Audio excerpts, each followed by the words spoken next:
tonight we're going to talk a little bit about OSQuery. I'll go through what it is. It's the project that I'm leading for my job, so I'll kind of talk through just some of the decision-making things that we went through for it, just because logically that's, I think, the way I think about it now. So my name is Antoinette Stevens. I'm a security engineer for Cisco Meraki. And I work full-time remote from home, which is amazing. And then I am on the board for DSM Hack and also on the board for SecDSM. So what is OSQuery?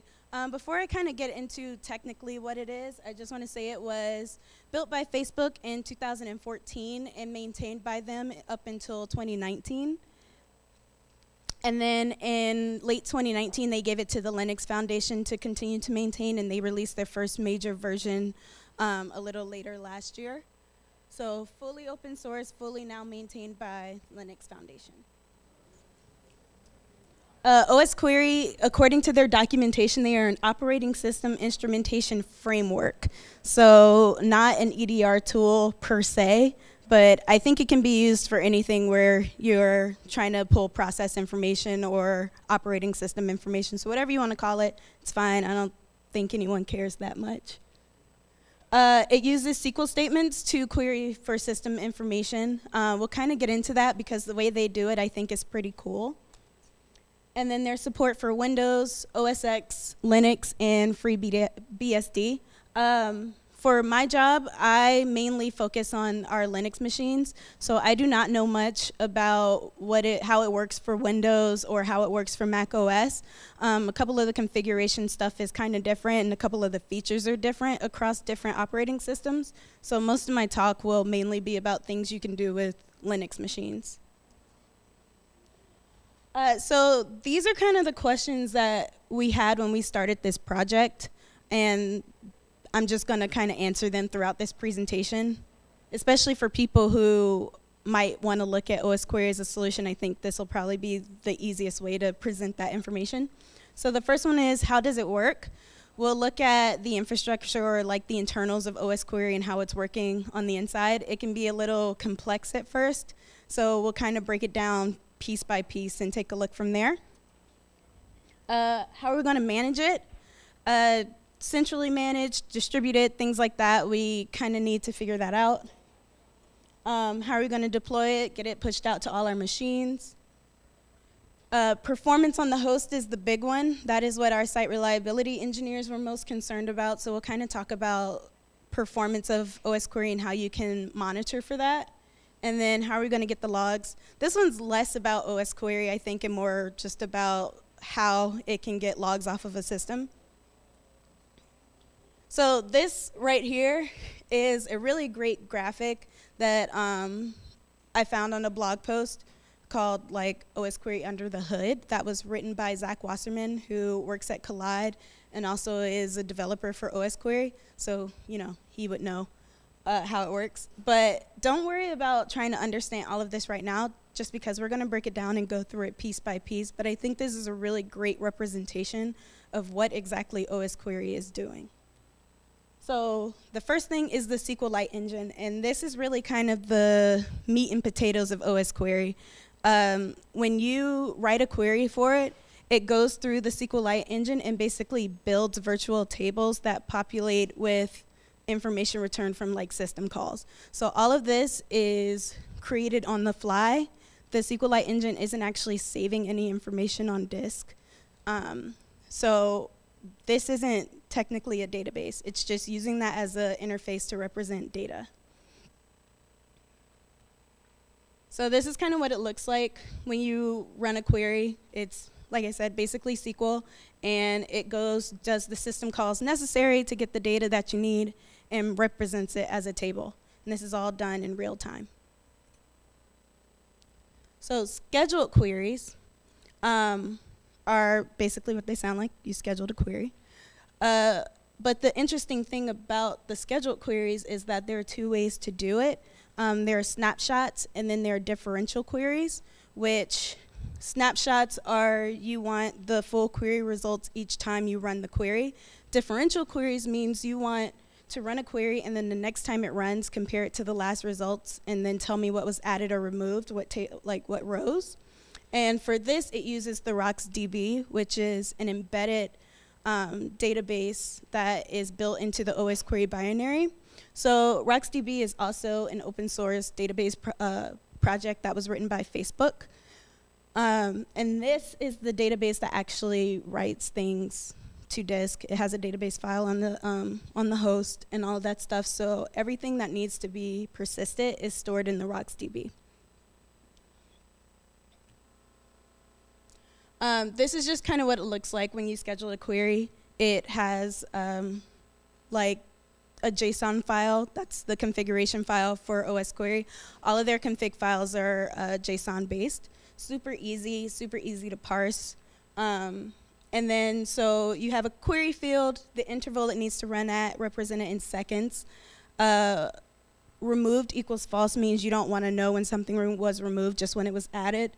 And then the blacklist, which we'll get to, but there is a process that will kill a query if it is too performance heavy. And so if blacklist equals false, it means that you don't want to blacklist this query even if it kind of sucks up a lot of system resources. Distributed queries is just kind of a way to say live queries. So if you have a TLS endpoint, which is basically something like your host all connect to, it kind of checks into that TLS endpoint on a regular basis. And if there's like a query there it needs to run, it'll run it at that interval basically. So it's the equivalent of being able to run a live query across all of your hosts. That, I think, is really cool if you're trying to look at whether or not you have vulnerable versions of something across all of your hosts, but really bad if you're using something that doesn't have great separation of roles. Like if everybody can go on and query all of your hosts, it can be kind of awful. So I would say if something implements that, be very sure about how they do role-based access. So the event system is OSQuery's PubSub Framework. We do not have this enabled, and this is probably the thing I know the least about, but I read up on it, so here we go. So basically all it's doing is there are certain things you might want to monitor, but since OSQuery looks at things in real time, you might miss something. So the PubSub basically creates a subscriber for a certain service, and will watch it for you and then queues up those results in RocksDB. So when you go to query that data, it just pulls it all from RocksDB so you don't miss important events. A lot of the use cases they kind of have around it are around like file integrity monitoring. The thing to note about this is it's kind of performance heavy, especially I think around memory and CPU. So, you know, be wise. And then finally, logging. The default logging for this is file system based, but you have the option to send things to an endpoint or send things to AWS, and then from there you can like send it to Splunk or wherever it needs to go. So back again, this chart kind of makes sense when you look at how data flows through the different parts of OSQuery. You begin to understand, like there's kind of a method to the organized madness here.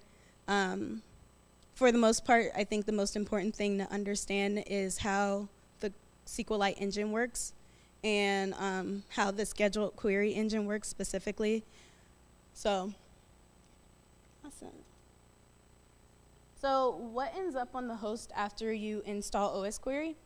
There are 3 binaries: OSQuery I, which is the interactive shell, OSQuery D, which is the daemon process. OSQuery I is basically sim-linked to OSQuery D, so the same thing.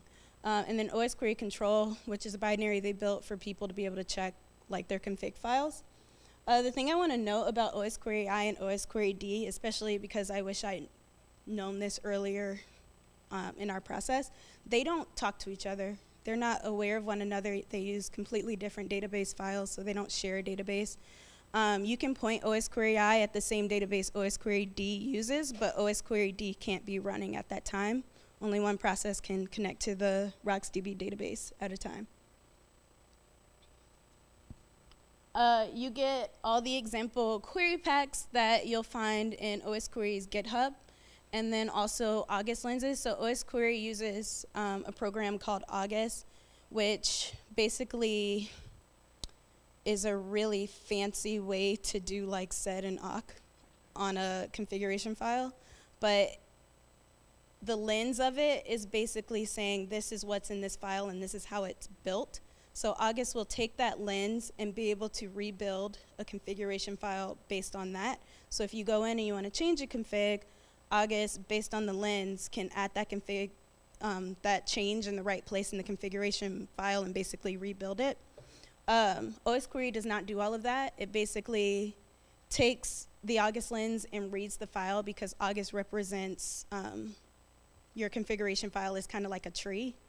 So it takes that and can build a table from it and tell you like what the different fields are for things. So if you're monitoring, for example, like a shadow file, you can look for changes line by line in a shadow file using August.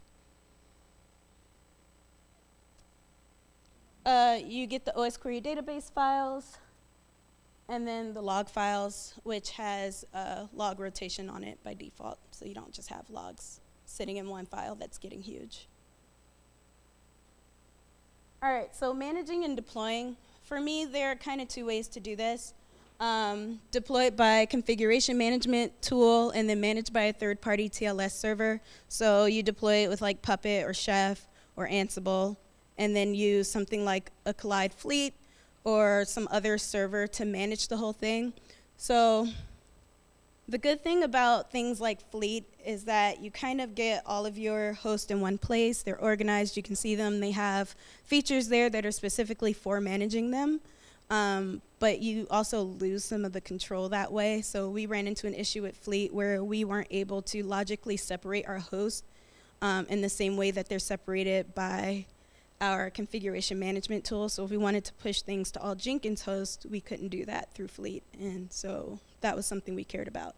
And then the other option is to completely deploy and manage with the configuration tool.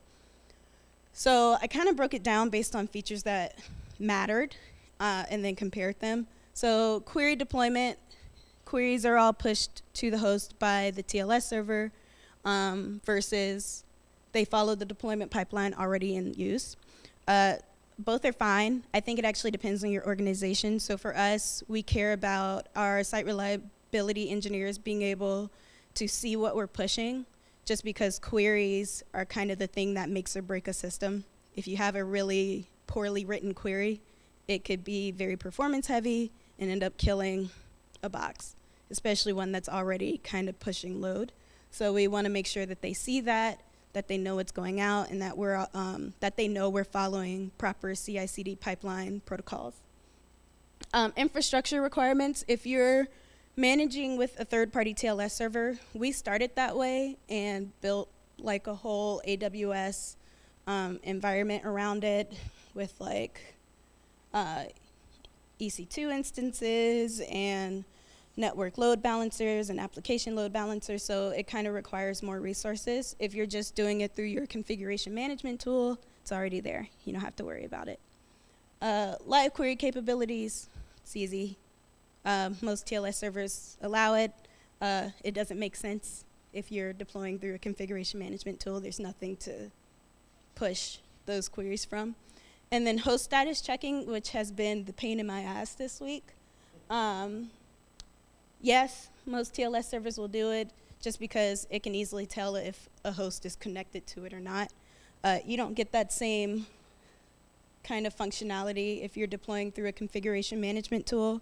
We tried watching it, like watching the logs, but the way we collect logs, I think it's losing some of those events and causing issues, but we'll get to that. So let's talk performance. When you run the OSQuery daemon process, if you do like a PS and grep for OSQuery, you'll actually see two processes. There's a parent process and a child. The child process for OSQuery is the actual OSQuery process that's doing all the querying and all the stuff. The parent process is actually a watchdog process. And what this watchdog process is doing is it has certain preset thresholds, and if the running query ever surpasses any of those thresholds, it'll kill the OSQuery process and blacklist that query, and then that query won't run for 24 hours. I don't think the 24-hour time frame is configurable, but the thresholds are. So the things it looks at the most are the memory limit and the utilization limit. If you end up reading the documentation for the watchdog, just know it lies. It's wrong. You should probably just go read the code at that point to figure out what their thresholds are, because the watchdog level 0 in the logs, it says if it exceeds 10% for 12 seconds, and then in practice it's more like if it exceeds 12% for 9 seconds. Very big difference when you're talking about like CPU utilization. So if there's nothing else you take away from this, if you're working with an open source project, just remember the documentation was probably written by someone who wasn't paid to write it, and they probably did not keep up with any changes to the code, and you're probably better off just going and reading the code if you want to know how something works. And then the query profiler. So I have this screenshot here, which is from the Read the Docs for OSQuery, because I wrote this and got it pushed in. So the query profiler is a script that someone wrote so that before you push queries, you could kind of get a good idea of how much CPU it would use, how much memory it would use, how long it would run for. Turns out that script was poorly documented, and so the output for it, no one knew what any of it meant, and I actually want to show what it looks like. Whoops. Let me, hold on, I'm gonna unplug real quick. I want to show what the output looks like, just so you can see just how frustrating it would be to try to make sense of this.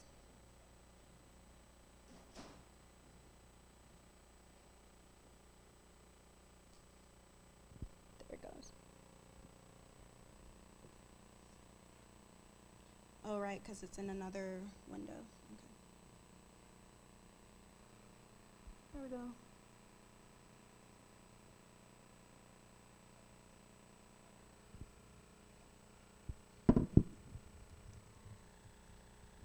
So this is the output from the profiler script, and if you just saw this with no other context, you would not see any value in any of this. So I went through and kind of started to dig so I could understand exactly where it was pulling these numbers from and how it was getting it, and ended up doing a full write-up of what each field means and how it's getting there, and how you can kind of adjust the little thresholds it uses to determine if something is a bad query or not. So if you want to read it, feel free. And I'll switch back.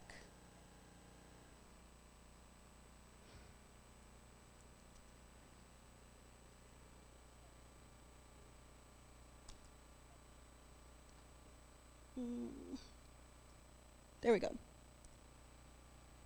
So with the query profiler, we usually run these against all of our queries before we push them out. But the thing to mention is that on the documentation, it says you can use it kind of like in a CI/CD pipeline to run it before it gets committed to whatever repository you're using. It seems obvious now, but the thing to note is if you run this like in a completely clean Docker container, your results are going to be completely different from if you ran it like on a dev host or an actual production host. It seems obvious. It took us hours to actually like realize it. So we would run it, all the queries would come back like super clean, and we go, no, we know these two are shitty. So, so why is that happening?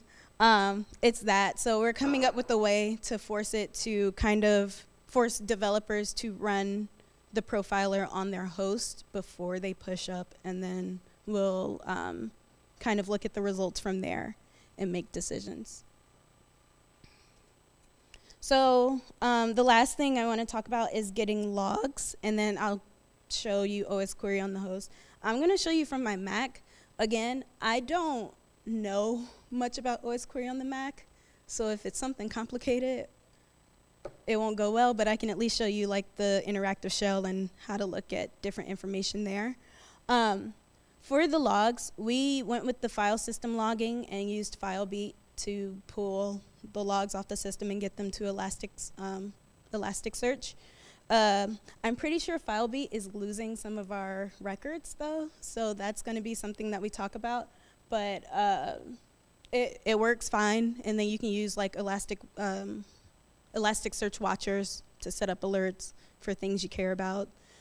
We created a dashboard. Zach Wasserman, like I said, did a talk at OSQuery at Scale about performance monitoring and created a dashboard that people can use. So we just borrowed his work and set that up.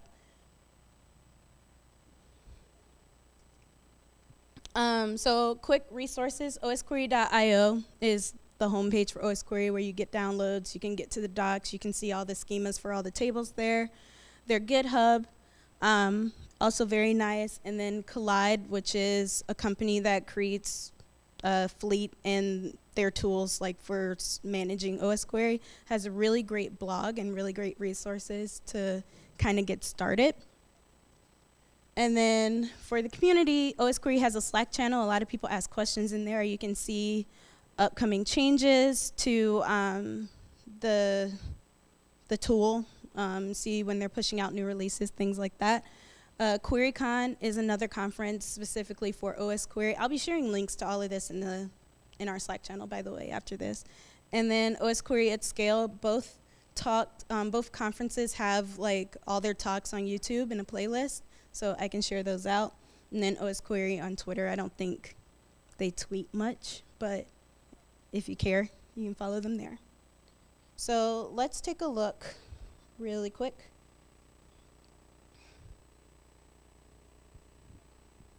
Let me make this big.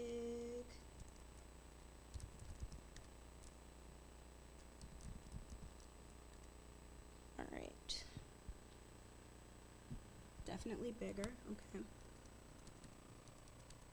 Everyone see that? Awesome. So when you start OSQuery, you can see it checking the database, starting up RocksDB, all that stuff. Like I said, just SQL. You can see all the tables.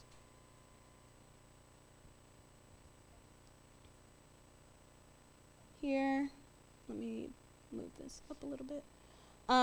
So a couple of the tables that people really pay attention to is the OSQuery schedule table, which if you do a query on this, it returns all of your scheduled queries like that you have, and information about the average runtime, average memory usage, things like that. That's super helpful to know if you want to keep track of how your queries perform over time. Interestingly enough, and probably obviously, since they don't share databases, if you try to do this query from OSQuery, you won't get the same results. Two reasons for that. A, they don't share the same database. It's pulling information about your queries from the OSQuery conf file, but also because the data that it pulls is also pulled on the fly. So it's not persisting that data into RocksDB. So if you restart OSQuery, so do those metrics. I personally think that's stupid, but I didn't write it. All of the tables on here that have like underscore events are a part of that events framework, and those are disabled by default, so there wouldn't be anything in there.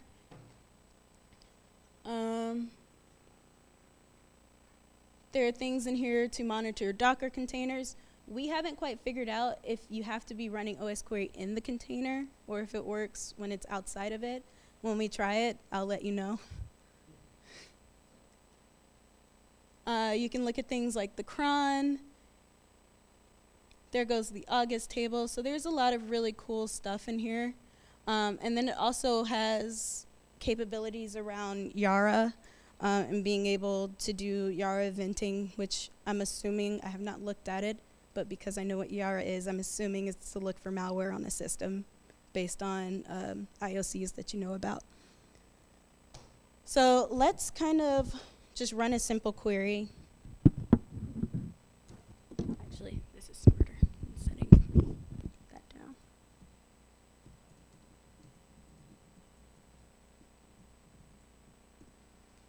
So super easy. A more interesting one.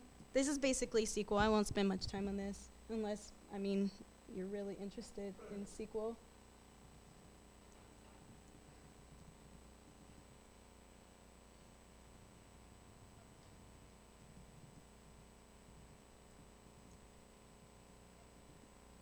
So, really easy to use, and just remember things like this, they're generated on the fly. What's up?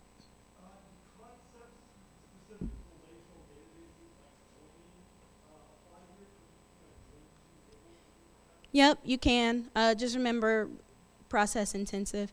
You can use, there's like a profiler you can use in OSQuery to, it's basically like explain. That'll tell you how many times a table is hit. So we had one that hit like the processes table 3 times. And of course, it was gonna like be shitty because it's hitting a table 3 times. So that's also a really good way to tell how your query might perform. But yeah, it has the concept of joining. Any other questions? Kind of related, are there any tables that you can update anyway or insert into? The question was, are there any tables we can update or insert into? That's a great question. The answer is no. So OSQuery does not provide the capability to change system data. It's read-only. I saw a paper that said OSQuery injection, which very curious about how that works, because what are you injecting to? There's not a database. Whatever. I gotta go back and read that. But no, you can't change anything. Any other questions? So you probably hate when people ask this, because you're at a Cisco company, but not necessarily this Cisco company. Yeah. Have you heard, you know anything about Cisco endpoints adding the OSQuery orbital? We call it orbitals. I have no idea what you're talking about. It's in public beta. We haven't signed up for it, but. Yeah, no, so Cisco Meraki, while a Cisco company, we do not have anything to do with Cisco products. Please do not tell me if your Cisco switch is broken. I have nothing for you.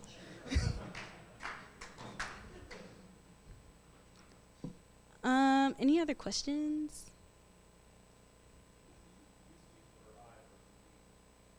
So I is interactive, so, oh, sorry. What's the use case for I versus D? D is the daemon process, so it is the one that keeps running. I is if you want to look at something quickly, like on a one-off. If I do OSQuery I run as daemon, it's just going to run OSQuery D because they're sim-linked. It's the same thing. It's just how you interface with it is a little different.